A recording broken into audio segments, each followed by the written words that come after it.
Hello everyone, ಇದು ನಿಮ್ಮ ನೇತ್ರ. ಬಿಗ್ ಬಾಸ್ ಅವ್ರ ಕಡೆಯಿಂದ ಇನ್ನೊಂದು ಪ್ರೋಮೋ ಅಪ್ಡೇಟ್ ಆಗಿದೆ. ಕ್ಯಾಪ್ಟನ್ಸಿ ಕಂಟೆಂಡರ್ಸ್ ಯಾರ್ಯಾರು ಸೆಲೆಕ್ಟ್ ಆಗಿದ್ರೋ ಅವರೆಲ್ಲರಿಗೂ ಒಂದು ಟಾಸ್ಕ್ ಕೊಟ್ಟಿದ್ದಾರೆ.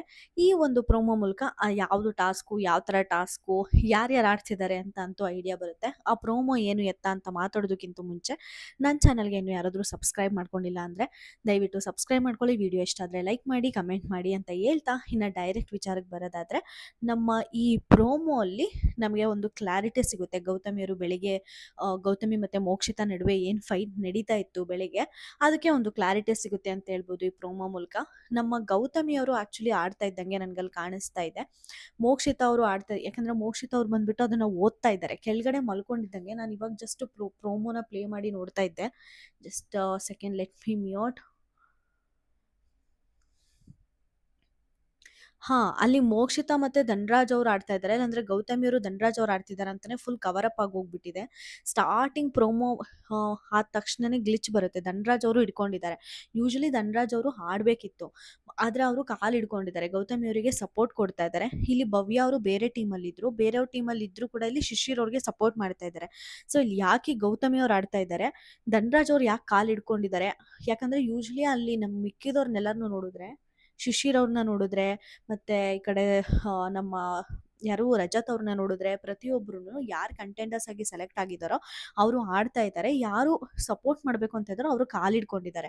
ಬಟ್ ಇಲ್ಲಿ ಧನರಾಜ್ ಅವ್ರ ಕೇಸಲ್ಲಿ ಧನರಾಜ್ ಅವರು ಕಾಲಿಡ್ಕೊಂಡಿದ್ದಾರೆ. ಗೌತಮಿ ಅವರು ಅದನ್ನ ಕ್ಯಾಚ್ ಮಾಡೋಂಗೆ ಎಲ್ಲ ಬಾಲ್ನ ಸಂಗ್ರಹಣೆ ಮಾಡ್ತಾ ಇದ್ದಾರೆ ಆ ಬುಟ್ಟಿ ಒಳಗಡೆ. ಸೊ ಇದು ಯಾಕೆ ಇವ್ರದ್ದು ಮಾತ್ರ ಶಿಫ್ಟ್ ಆಯ್ತು ಅಂತ ನಾವು ಎಪಿಸೋಡ್ ನೋಡಿ ಕಾದ್ ನೋಡ್ಬೇಕಾಗುತ್ತೆ. ಮತ್ತೆ ಇನ್ನೊಂದು ಏನಂದ್ರೆ, ನಮ್ಮ ಮೋಕ್ಷಿತ್ ಅವರು ಕ್ಯಾಪ್ಟನ್ಸಿ ಕಂಟೆಂಡರ್ಸ್ ಟಾಸ್ಕ್ ಅಲ್ಲಿ ಆಡ್ತಾ ಇಲ್ಲ. ಮತ್ತೆ ಟಾಕ್ ಏನು ಅಂದ್ರೆ, ಇನ್ಮೇಲಿಂದ ಕ್ಯಾಪ್ಟನ್ಸಿ ಕಂಟೆಂಡರ್ಸ್ ಟಾಸ್ಕ್ ಅಲ್ಲಿ ನಮ್ಮ ಮೋಕ್ಷಿತ ಬರದೇ ಇಲ್ವಂತೆ. ಇನ್ನು ಕ್ಯಾಪ್ಟನ್ಸಿ ಕಂಟೆಂಡರ್ಸ್ ಯಾವುದೇ ವಾರದಲ್ಲೂ ಕೂಡ ಮೋಕ್ಷಿತ್ ಅವರು ಕ್ಯಾಪ್ಟನ್ ಆಗಲ್ಲ. ಆ ತರ ಒಂದು ಪನಿಷ್ಮೆಂಟ್ ಬಿಗ್ ಬಾಸ್ ಕೊಟ್ಟಿದ್ದಾರೆ ಅನ್ನೋದು ಆಚೆಗಡೆ ಟಾಕು. ಮತ್ತೆ ಇಮ್ಯುನಿಟಿ ಅವರಿಗೆ ಅವ್ರು ಇರೋ ಅಷ್ಟು ದಿನ ಇರುತ್ತಾ, ಇಲ್ಲಾಂದ್ರೆ ನಾಮಿನೇಟ್ ಆಗಿ ಬರ್ತಾರ ನಾಮಿನೇಷನ್ಗೆ, ಇಲ್ಲ ಸೇವ್ ಆಗ್ತಾರ ಅನ್ನೋದು ಮಾತ್ರ ಕ್ಲಾರಿಟಿ ಇಲ್ಲ. ಬಟ್ ಅವ್ರು ಇರೋ ಅಷ್ಟು ದಿನ ಮನೆಯಲ್ಲಿ ಯಾವುದೇ ತರದ ಕ್ಯಾಪ್ಟನ್ಸಿ ಕಂಟೆಂಡರ್ಸ್ ಟಾಸ್ಕ್ ಒಳಗಡೆ ಅವರು ಪಾಲ್ಗೊಳ್ಳುವಂತಿಲ್ಲ ಅಂತ ನಮ್ಮ ಮೋಕ್ಷಿತ್ ಅವರಿಗೆ ಆಲ್ರೆಡಿ ಒಂದು ಪನಿಷ್ಮೆಂಟು ಬಿಗ್ ಬಾಸ್ ಅವ್ರ ಕಡೆಯಿಂದ ಕೊಟ್ಟಿದ್ದಾರೆ ಅನ್ನೋದು ಟಾಕು. ಅದು ನಿಜಾನ ಇಲ್ವಾ ಅಂತ ಎಪಿಸೋಡ್ ನೋಡಿ ತಿಳ್ಕೊಬೇಕಾಗುತ್ತೆ. ನನಗೆ ಜಸ್ಟ್ ಬಂದಿದ್ದ ಇನ್ಫಾರ್ಮೇಷನ್ನು ನಾನು ಹೇಳ್ತಾ ಇದ್ದೀನಿ ಈ ವಿಡಿಯೋ ಮೂಲಕ. ಇನ್ನು ಕ್ಯಾಪ್ಟನ್ಸಿ ಕಂಟೆಂಡರ್ಸ್ ಟಾಸ್ಕ್ ಏನಪ್ಪ ಕೊಟ್ಟಿದ್ದಾರೆ ಅಂದರೆ, ತುಂಬ ಬಾಲ್ಗಳನ್ನ ಚೆಲ್ಲಾಕ್ಬಿಟ್ಟಿರ್ತಾರೆ, ಚೆಲ್ಲಾಡಿರ್ತಾರೆ ಬಿಗ್ ಬಾಸ್ ಮನೆಯಲ್ಲಿ. ಮತ್ತು ಒಂದು ಜರ್ಕಾ ಬಂಡಿ ಥರ ಕೊಟ್ಟಿರ್ತಾರೆ. ಅದರಲ್ಲಿ ನಮ್ಮ ಕಂಟೆಂಡರ್ಸ್ ಯಾರು ಇರ್ತಾರೋ ಅವ್ರನ್ನ ಕಟ್ಟಿರ್ತಾರೆ. ಆ ಜರ್ಕಾ ಬಂಡಿ ಟಕ್ ಅಂತ ಪಟ ಪಟ ಪಟ ಪಟ ಹೋಗ್ತಿರುತ್ತಲ್ವ. ಸೊ ಆ ಥರ ಹೋಗ್ದಂಗೆ ಸಪೋರ್ಟರ್ಸ್ ಯಾರು ಇರ್ತಾರೋ ಅವ್ರ ಕಾಲುಗಳನ್ನ ಹಿಡ್ಕೊಂಡು ಅವರಿಗೆ ಬಾಲ್ನ ಸಂಗ್ರಹಣೆ ಮಾಡ್ಕೊಳ್ಳೋಕ್ಕೆ ಸಪೋರ್ಟ್ ಮಾಡಬೇಕಾಗಿರುತ್ತೆ. ಸೊ ಈ ಥರ ಯಾರು ಜಾಸ್ತಿ ಬಾಲ್ನ ಸಂಗ್ರಹಣೆ ಮಾಡಿಕೊಂಡು ಹೋಗಿ ಬುಟ್ಟಿಗೆ ಹಾಕ್ತಾರೋ ಅವರು ಈ ವಾರದ ಕ್ಯಾಪ್ಟನ್ ಆಗ್ತಾರೆ ಅನ್ನೋದು ಟಾಸ್ಕ್ನ ತುಂಬ ಚೆನ್ನಾಗಿ ಆರ್ಗನೈಸ್ ಮಾಡಿದ್ದಾರೆ ಅಂತ ಅನ್ನಿಸ್ತು. ಯಾಕಂದರೆ ಇವಾಗ ಬರೀ ಯಾರು ಸಪೋರ್ಟ್ ಮಾಡ್ತಿರ್ತಾರೋ ಅವರು ಜಾಸ್ತಿ ಮೇಜರ್ ಕಾಂಟ್ರಿಬ್ಯೂಷನ್ ಆಗೋಗ್ಬಿಟ್ಟಿದ್ರೆ ಇವರಿಂದ ಕ್ಯಾಪ್ಟನ್ ಆಗೋಗ್ಬಿಟ್ರು ಗುರು ಅಂತ ಅಂದ್ಕೊಳ್ಳೋರು. ಬಟ್ ಇವಾಗ ಆಡೋರ್ಗೆ ಎಷ್ಟು ವ್ಯಾಲ್ಯೂ ಇರುತ್ತೋ ಅಲ್ಲಿ ಸಪೋರ್ಟ್ ಮಾಡೋರ್ಗೂ ಕೂಡ ಅಷ್ಟೇ ವ್ಯಾಲ್ಯೂ ಇದೆ. ಇಬ್ಬರು ಕೂಡ ಚೆನ್ನಾಗಿ ಆಡಿದ್ರೆ ಮಾತ್ರನೇ ಯಾರಾದರೂ ಒಬ್ಬರು ಕ್ಯಾಪ್ಟನ್ ಆಗೋಕ್ಕೆ ಸಾಧ್ಯ. ಇಲ್ಲಿ ರಜತ್ ಅವರು ತ್ರಿವಿಕ್ರಮ್ನ ಆಯ್ಕೆ ಮಾಡಿದ್ದಾರೆ. ನನಗೆ ಎರಡೂ ಟೀಮಲ್ಲಿ ಯಾರಿಗೆ ಜಾಸ್ತಿ ಈ ಸಲ ಕ್ಯಾಪ್ಟನ್ ಆಗೋಕ್ಕೆ ಅರ್ಹತೆ ಇದೆ ಅಂತ ಅನಿಸುತ್ತೆ ಅಂದರೆ, ನನಗೆ ಐದರ್ ಹನುಮಂತು ಅವ್ರು ಕ್ಯಾಪ್ಟನ್ ಆಗ್ಬೋದು ಅನಿಸುತ್ತೆ, ಇಲ್ಲಾಂದರೆ ರಜತ್ ಅವ್ರು ಕ್ಯಾಪ್ಟನ್ ಆಗ್ಬೋದು ಅಂತ ಅನ್ಸುತ್ತೆ. ಎಲ್ಲರೂ ಕ್ವಿಕ್ ಆಗೇ ಮಾಡ್ತಾ ಇದ್ದಾರೆ. ಯಾರು ಕ್ಯಾಪ್ಟನ್ ಆಗ್ತಾರೋ ಕಾದು ನೋಡ್ಬೇಕಾಗುತ್ತೆ. ಈ ಒಂದು ಪ್ರೋಮೋ ಅಲ್ಲಿ ಬಿಗ್ ಬಾಸ್ ಅವರು ಒಂದು ರೂಲ್ ಕೊಟ್ಟಿರ್ತಾರೆ. ಲಾಸ್ಟ್ ಅಲ್ಲಿ ಯಾರು ಬಾಲ್ ಹಾಕ್ತಾರೋ ಒಂದು ರೌಂಡ್ ಆದ್ಮೇಲೆ ಅವ್ರಿಗೆ ಒಂದು ಸೂಪರ್ ಪವರ್ ಇರುತ್ತೆ. ಆ ಸೂಪರ್ ಪವರ್ ಏನಪ್ಪಾ ಅಂದ್ರೆ, ಯಾವ್ಯಾವ ಜೋಡಿ 4 ಜೋಡಿ ಇದೆ ಅಲ್ವಾ. ಸೊ ಫಸ್ಟ್ ರೌಂಡ್ ಅಲ್ಲಿ ಯಾರು ಹೈಯೆಸ್ಟ್ ಆಗ್ತಾರೋ ಅವರು ಇನ್ನು ಮಿಕ್ಕಿರೋ 4 ಜೋಡಿನ ಯಾರನ್ನಾದ್ರೂ ಒಬ್ಬರನ್ನ ಎಲಿಮಿನೇಟ್ ಮಾಡ್ಬೋದು.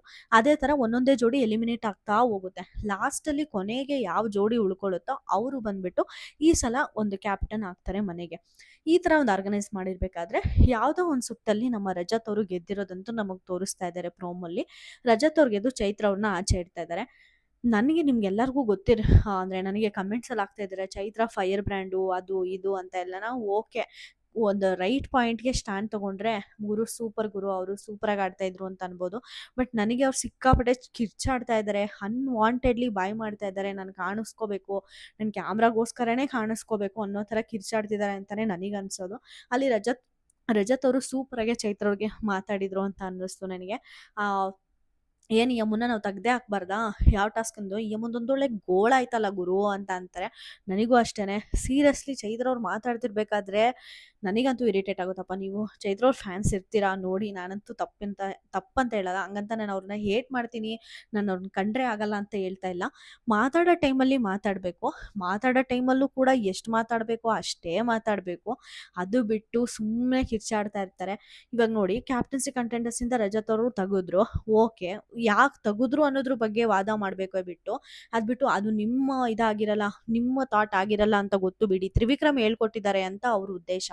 ನೆನ್ನೆ ತ್ರಿವಿಕ್ರಮ್ ನಾಮಿನೇಟ್ ಮಾಡಿದ್ರು ಅಲ್ವಾ ಚೈತ್ರ ಅವ್ರನ್ನ, ಅದಕ್ಕೆ ಇವಾಗ ಅದೊಂದು ಹೇಳ್ಬಿಟ್ಟು ತ್ರಿವಿಕ್ರಮ್ ಹೇಳ್ಕೊಟ್ಟಿದ್ದಾರೆ ರಜತ್‌ಗೆ ಅನ್ನೋ ಒಂದು ಉದ್ದೇಶದಲ್ಲಿ ನಮ್ಮ ಚೈತ್ರ ಅವರು ಮಾತಾಡ್ತಾ ಇದ್ದಾರೆ. ಇದು ನಿಮ್ದು ಇದಲ್ಲ ಅಂತ. ಬಟ್ ಹೇಳ್ಬೇಕು ಅಂದ್ರೆ ತ್ರಿವಿಕ್ರಮ್‌ಗಿಂತನೂ ನಮ್ಮ ರಜತ್ ಅವರೇ ಜಾಸ್ತಿ ಚೈತ್ರ ಅವ್ರನ್ನ ಟಾರ್ಗೆಟ್ ಮಾಡೋದು.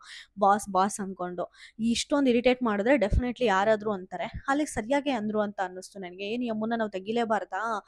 ಈ ಅಮ್ಮಂದೊಳ್ಳೆ ಗೋಳಾಯ್ತಲ್ಲ ಗುರು, ನೀನ್ ನೋಡಿದ್ರೆ ನಗು ಬರುತ್ತೆ" ಅಂದ್ರು. ಸೀರಿಯಸ್ಲಿ ಯಾರಿಗಾದ್ರೂ ಆ ಸಿಚುವೇಶನ್ ಅಲ್ಲಿ ಹಂಗೆ ಅನ್ಸುತ್ತೆ. ಯಾಕ್ ಗುರು ಈ ಅಮ್ಮ ಹಿಂಗ್ ಎಗ್ರಾಡ್ತಾಳೆ, ಒಂದು ಚಿಕ್ಕದಕ್ಕೂನು ಕೂಡ ಎಗ್ರಾಡ್ತಾಳೆ ಅಂತಾನೆ ಅನ್ಸುತ್ತೆ. ಮತ್ತೆ ದಿನಕ್ಕೂ ಹುಚ್ಚು ಜಾಸ್ತಿ ಆಗ್ತಾ ಇದೆ ಅಂದ್ರೆ ಅಲ್ಲಿ ತ್ರಿವಿಕ್ರಮ್ ಹೌದು ಅಂತೆ. ಮಂಜಣ್ಣ ನಗ್ತಿರೋದಂತೂ ಎಪಿಕ್ ಇನ್ನೂನು.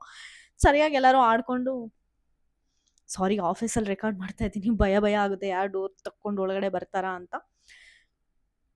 ನನಗಂತೂ ನಿಜವಾಗ್ಲೂ ಅಂತ ಹಂಗೆ ಅನ್ಸುತ್ತೆ. ಎಲ್ಲಾದ್ರೂ ಹುಚ್ಚಿಡ್ದವ್ರು ಮಾತಾಡಲ್ವಾ, ಹಂಗೆ ಕಿಚ್ಚಾಡ್ಕೊಂಡು ಪರ್ಚಾಡ್ಕೊಂಡು ಮಾತಾಡ್ತಾನೆ ಇರ್ತಾರೆ. ಇಲ್ಲಿ ಅವರು ರಜತ್‌ಗೆ ಬೈದಿದ್ದು ತಪ್ಪಲ್ಲ. ಅವ್ರು ಹೇಳೋ ವಿಧಾನ ಇರುತ್ತಲ್ಲ, "ಅಣ್ಣ ನನ್ನ ಯಾಕೆ ತೆಗೆದ್ರಿ? ಫಿಸಿಕಲಿ ನನಗಿಂತೂ ಬೇರೆಯವರು ಕೂಡ ಸ್ಟ್ರಾಂಗ್ ಇದ್ದಾರೆ ಅಲ್ವಾ? ಫಿಸಿಕಲಿ ಸ್ಟ್ರಾಂಗ್ ಇದ್ದಾರೆ ಅಂತ ಹೇಳ್ಕೊಂಡು ನನ್ನ ಯಾಕೆ ತೆಗೆದ್ರಿ?" ಅಂತ ಪಾಯಿಂಟ್ ವಾದ ಮಾಡಿದ್ರೆ ಅವ್ರು ಏನು ವಾದ ಮಾಡ್ತಾರೆ ಅಂತ ಕೇಳೋಕ್ಕೂ ಕೂಡ ಚೆನ್ನಾಗಿರುತ್ತೆ. ಅದನ್ನ ಬಿಟ್ಬಿಟ್ರು, "ಇದು ನಿಮ್ಮ ಡಿಸಿಷನ್ ಆಗಿರಲ್ಲ, ನನ್ನ ಯಾರು ತೆಗ್ದಿದ್ದಾರೆ ಅಂತ ನನಗೆ ಗೊತ್ತು" ಅಂತ ಫುಲ್ ವ್ಯಂಗ್ಯಾಗಿ ಮಾತಾಡೋದು. "ನನಗೆ ಗೊತ್ತಾಯ್ತು ಬಿಡಿ ಇವಾಗ, ನಿಮ್ಗೆ ನನ್ನ ಕಂಡ್ರೆ ಭಯ." ಯಾರಿಗ್ ಭಯ? ಅವ್ರಿಗೂ ಕೂಡ ಕ್ಲಿಯರಾಗಿ ಗೊತ್ತು ಆಕ್ಚುಲಿ ಚೈತ್ರ ಅಂದ್ರೆ ಇವ್ರ ಪಾಲಿಗೆ ಏನೂ ಅಲ್ಲ. ರಜತ್ ಚೈತ್ರ ಅವ್ರನ್ನ ಒಂದು ಕಾಂಪಿಟೇಟರ್ ತರ ಅಂತ ಕೂಡ ಅನ್ಕೊಂಡಿಲ್ಲ ಅಂತ ಅವರಿಗೂ ಕೂಡ ಗೊತ್ತು. ಇನ್‌ಫ್ಯಾಕ್ಟ್ ರಜತ್ ಅವರು ಚಾಲೆಂಜ್ ಮಾಡಿದ್ದಾರೆ. ನಿನ್ನ ಮನೆಯಿಂದ ಆಚೆ ಕಳ್ಸೋವರೆಗೂ ನಾನು ಈ ಮನೆಯಿಂದ ಹೋಗಲ್ಲ ಅಂತ ವ್ಯಕ್ತಿ ಚಾಲೆಂಜ್ ಮಾಡಿದ್ದಾರೆ ಅಂದ್ರೆ, ಅಲ್ಲೇ ನೀನು ಅರ್ಥ ಮಾಡ್ಕೋಬೇಕು ರಜತ್ ಪ್ರಕಾರ ನೀನು ಸ್ಟ್ರಾಂಗ್ ಅಲ್ಲ ಅಂತ. ಅದು ಬಿಟ್ಬಿಟ್ಟು ನಾನಂದ್ರೆ ನಿಮಗೆ ಭಯ, ನನಗಿವಾಗ ಗೊತ್ತಾಯ್ತು ಅಂತೆಲ್ಲ ಮಾತಾಡಿದ್ರೆ ಡೆಫಿನೆಟ್ಲಿ ಈ ಯಮುನಿಗೆ ದಿನಕ್ಕೂ ಹುಚ್ಚು ಹೆಚ್ಚಾಗಿದೆ ಅಂತಾನೆ ಮಾತಾಡ್ತಾರೆ. ಅಲ್ಲಿ ಆ ಥರ ಮಾತಾಡೋದು ತಪ್ಪೇ. ರಜತ್ ಅವರು ನಾನು ರೈಟ್ ಅಂತ ಹೇಳಲ್ಲ. ಬಟ್ ಆ ಮೂಮೆಂಟ್‌ಗೆ ಹಂಗೆ ಯಾರಾದ್ರೂ ಒಬ್ರು ಕಿವಿಯೆಲ್ಲ ಗುಯ್ ಅನ್ನಂಗೆ ಮಾತಾಡ್ತಾ ಇದ್ದಾರೆ ಅಂದ್ರೆ ಡೆಫಿನೆಟ್ಲಿ ಹಂಗೆ ಅನ್ಸುತ್ತೆ. "ಏನ್ ಗುರು ಹಿಂಗ್ ಹುಚ್ಚ್ ಬಡ್ದಾಳ?" ನಾವೇ ಅಂತೀವಿ ಆಚೆಗಡೆ ಯಾರಾದ್ರೂ ಒಂದ್ ಸ್ವಲ್ಪ ಜಾಸ್ತಿ ಮಾತಾಡಿದ್ರೆ, "ಏನ್ ಗುರು ಇವಳು ಹುಚ್ಚಿಡ್ದೋಳಂಗ್ ಆಡ್ತಾ ಇದ್ದಾಳಲ್ಲ, ತಲೆ ಕೆಟ್ಟೋಗ್ತೈತೆ" ಅಂತಾರಲ್ಲ, ಅದೇ ವಿಧಾನದಲ್ಲಿ ಹೇಳಿದ್ರು ಅಂತ ಅನ್ನಿಸ್ತು. ಬಟ್ ಅಲ್ಲಿ ನನಗೆ ತ್ರಿವಿಕ್ರಮು ಮತ್ತೆ ಮಂಜು ನಕ್ಕಿದ್ದು ಮಾತ್ರ ಕಾಂಬಿನೇಷನ್ ಯಾರು ಎಡಿಟ್ ಮಾಡಿದಾರೋ ಏನೋ ಗೊತ್ತಿಲ್ಲ. ಸಿಕ್ಕಾಪಟ್ಟೆ ಸಿಂಕ್ ಆಗ್ತಾ ಇದೆ. ದಿನಕ್ಕೂ ಹುಚ್ಚು ಜಾಸ್ತಿ ಆಗ್ತಾ ಇದೆ ಅಂದ್ರೆ ಅದೇ ಅಂತೆ. ತುಂಬಾ ಚೆನ್ನಾಗಿ ನಗ್ಬಾರ್ದು. ಅವ್ರು ಆ ಥರ ಮಾತಾಡಬಾರ್ದಾಗಿತ್ತು. ಬಟ್ ಚೈತ್ರ ಅವ್ರು ಆ ಥರ ಮಾತಾಡ್ತಿರೋದಕ್ಕೆ ಹಂಗೆ ಮಾತಾಡೋದೇ ಸರಿ ಅಂತ ನನಗನ್ಸುತ್ತೆ. ನಿಮ್ಗೇನು ಅನ್ನಿಸ್ತು ರಜತ್ ಮಾತಾಡಿದ್ದ ರೀತಿ ಚೈತ್ರಗೆ? ಮತ್ತೆ ಚೈತ್ರ ಅವ್ರು ಹಂಗೆ ಆಡ್ಬೋದಾ? ನೀವೇ ಕಮೆಂಟ್ ಸೆಕ್ಷನಲ್ಲಿ ತಿಳಿಸಿ. ರೈಟ್ ಪಾಯಿಂಟ್‌ಗೆ ವ್ಯಾಲಿಡ್ ಮಾಡಿದ್ರೆ, ಆರ್ಗ್ಯೂ ಮಾಡಿದ್ರೆ ತಡ್ಕೋಬೋದು, ನಾವು ಕೇಳಿಸ್ಕೋಬೋದು. ಅದನ್ನ ಬಿಟ್ಬಿಟ್ಟು ಡಬ ಡಬ ಡಬ ಡಬ ಡಬ ಅಂತ ಯಾವಾಗಲೂ ಬಡ್ಕೊಳ್ತಾನೆ ಇದ್ರಿ ನಮಗೆ ನೋಡೋಕೆ ಇರಿಟೇಟ್ ಆಗುತ್ತೆ. ಹಿಂಗೆ ಮಾತಾಡಿದ್ದೆ ಕರೆಕ್ಟು ಅಂತ ಅನ್ನಿಸ್ತು ರಜತ್ ಅವರು. ತ್ರಿವಿಕ್ರಮ್ ಅವರು ಅಲ್ಲಿ ಸೆಂಟರಲ್ಲಿ ಬಂದು ಮೂಗು ತೂರಿಸಿದ್ದು, ಮಂಜು ಅವ್ರು ನಕ್ಕಿದ್ದು ಎಲ್ಲ ನೋಡೋಕ್ಕೆ ಸಿಕ್ಕಾಪಟ್ಟೆ ಚೆನ್ನಾಗಿತ್ತು. ಇಷ್ಟ ಆಗಿತ್ತು ಈ ವಿಡಿಯೋಗೆ. ಈ ವಿಡಿಯೋ ಇಷ್ಟ ಆದರೆ ದಯವಿಟ್ಟು ಲೈಕ್ ಮಾಡಿ, ಶೇರ್ ಮಾಡಿ, ಸಬ್ಸ್ಕ್ರೈಬ್ ಮಾಡಿ ಅಂತ ಹೇಳ್ತಾ ನಾನು ವಿಡಿಯೋನ ಮುಗಿಸ್ತಾ ಇದ್ದೀನಿ. Thank you so much. Bye.